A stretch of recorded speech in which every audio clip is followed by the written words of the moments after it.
Nkulamusizzaako nnyo mukwano gwange najjo sinza obbanga otuwuliriza bwe bali kwekumira ku mayungo gano aga Yugi Update TV. Kutegeeza nti nno kyonna ky'okola okola ky'amaanyi nnyo okulaba ng'olonzeeyo eno channel okuba nga osobola otutusibwako information yonna yonna. Abali mu diaspora mbalamusizzaako nnyo sibeerabidde wabula nga mbakulisaayo mu ggandalo lya weekend kansuubire nti nno buli muntu bimugendedde bulungi nnyo.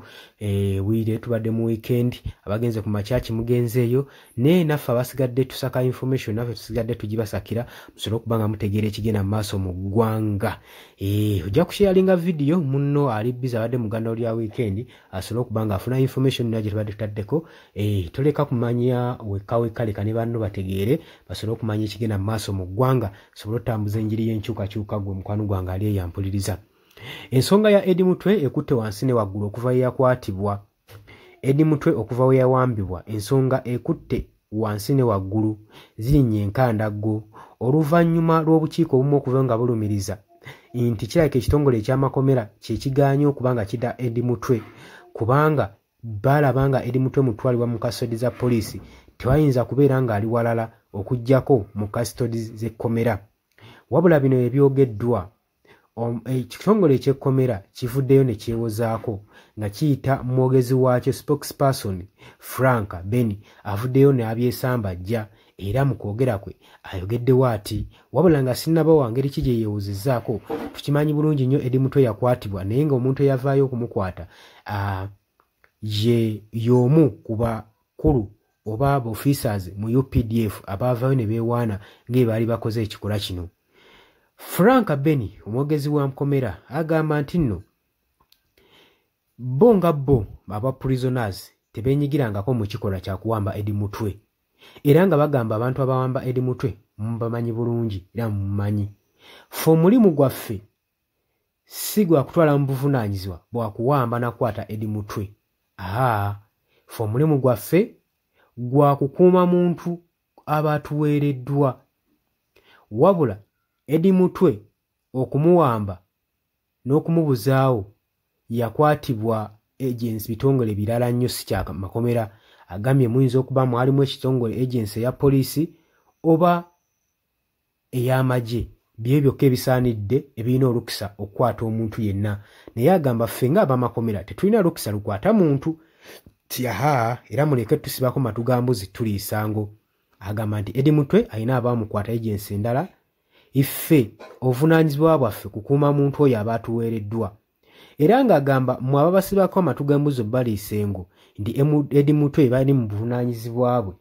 Iffe agambye nti nno Eddie Mutwe yaleetebwa mu kkooti ng'alina omuntu amukutte era ng'alina agency emukutte. Waleetebwa mu kkooti n'asalibwa n'omulamuzi era kwaliko ne prosecutor judge owa gavumenti eyamusindika mu kkooti yamusindisa mu kkooti. Wamusindisa mu kkooti kitegeeza nti nno eyo gy'ava n'amusindisa mu kkomera mu prison. Wabula ffe obuvunaanyizibwa bwe tulina bwa kulisiivinga muntu aba atuweereddwa era ebiragiro bya judge by'omulamuzi byali kkiriya nga tumaze okufuna Eddie Mutwe nti mumufune mumutereke bulungi mumuwe treatment eyeetaagisa bye byokka ebyali ebiragiro era ne bagamba ekyo era kye twakola era nga tumuwa treatment esoboka. Wabula buli musibe wanajja kwegamba ayisibwa mu kyenkanyinkanyi bonna all prisoners are treated equally teri gwe basosola era bagamba nti nno obuvunaanyizibwa obututeerwako nti ffe abali mu buvunaanyizibwa bw'okuwamba Eddie Mutwe ekyo kikyamu. Ffe ekintu kye batuwadde okukuuma wano kye tukuuma. Omuntu agenda okujja mu mikono gyaffe aba amaze okusingibwa omusango ng'aleeteddwa buleetebwa nga agency endala yeemuleese muterekawo. Wabula ffe tetwenyigira mu kikolwa kya kuwamba muntu n'omu oba kusiba muntu n'omu obwo obuyinza tetubuyina. Ffe ekitongole kyaffe kya kutereka oyo aba atuweereddwa mu kasitodi zaffe ate ne tumakinga sure nti nno ali protected ate era ng'ayisibwa equally kyenkanyinkanyi. Waatyo Frank Beni wavuddeyo n'awolereza institute eno ey'ekkomera gye badde balumiriza nti tekoze kimala okusinziira ku bigambo ebigenda mu maaso n'okuyisibwa ebitongole naddala kya Uganda Human Rights Commission Eddie Mutwe okubeera ng'ateebwa paka kati okuba nga tannateebwa awala bo bagamba tetulina buyinza buta Eddie Mutwe wasifa abamuleeta sifa abamusalira omulamuzi yamanyi ensonga waaki yasindika Eddie Mutwe gye tuli era tetumuyinaako na buvunaanyizibwa kati ffe tumutereseeyo buteresi wabula bannannyini bo be bamanyi okusinziira ku kiseera n'ebbanga n'ekibonyezo kye baamusalira oba banaasalawo okubanga ateebwa.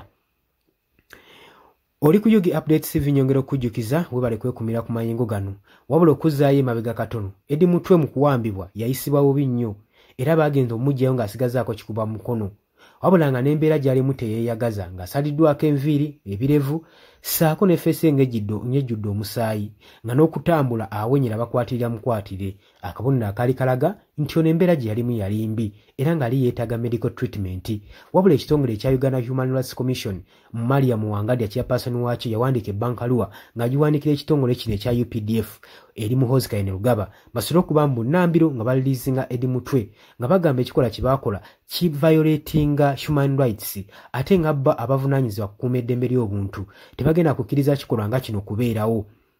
naye wabula mu bbaluwa gye baamuwandiikira yafunzikira anyoomeddwa ayisiddwamu amaaso nga sinakiini alabuddwa n'okulabulwa tiagende maaso n'okuwandiika apologereta ng'agiwandiikira Muhoozi Kainerugaba okitaba ki agenda kuba ng'alaba akamuvaamu ate n'amugamba alekerawo muwandiikira by'apology eby'ekisiru ng'ebyo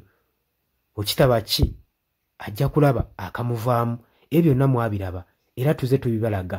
era information ejja esaculatinga newankubadde Maria Muwangadya agenda maaso n'okuba nga praisingibwa n'ekitongole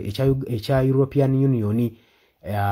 wano mu Uganda bongera maaso n'okupraisinga okuyimirirawo ng'omukyala mukazi okulwanira eddembe ly'obuntu natabeera so intimidated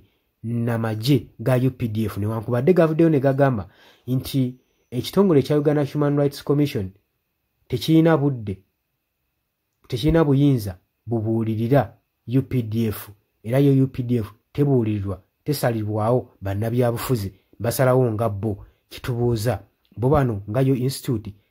tebalina mateeka ge bagoberera oba teri mateeka gabakwata naddala lwekituuka mu kutyoboola eddembe ly'obuntu so nga ate Uganda People's Defence Force erina kuba ng'esaavinga abantu kyajja kitya ate kati n'ekyuka ng'erina kuba ng'ecunya bantu ebyo byonna ebibuuzo bitambulira ku mimwa gy'abantu ku mikutu egya social media nga beebuuza ejje libasasula obulungi omusolo lwaki ligenda mu maaso n'okubacunyawo batyo n'okubatulugunya zino n'ensonga zisaanidde zikole ki zitunulwemu ebyo nno ng'okyabitadde ku bbali lyo etteeka lya UPDF bill amendment bill egenda kuba ng'eyisibwa ku lunaku olwokubiri weddamu okuleetebwa mu paliamenti esobole okuba ng'ewa omwagaanya UPDF basobole okuba nga bacunya bulungi ba civilian olwo nno ng'etteeka libakkiriza okuba nga civilian basobola omuwozesa mu civilian court mu military court okusobola okulaba nga basayira ensinga oyo yenna yenna agenda maaso n'okuritisizinga ku gavumenti ya Mwami Yoweri Kaguta Museveni obadde oli ku Yugi Updates TV webale nnyo era nga nkwagaliza ekiro ekirungi.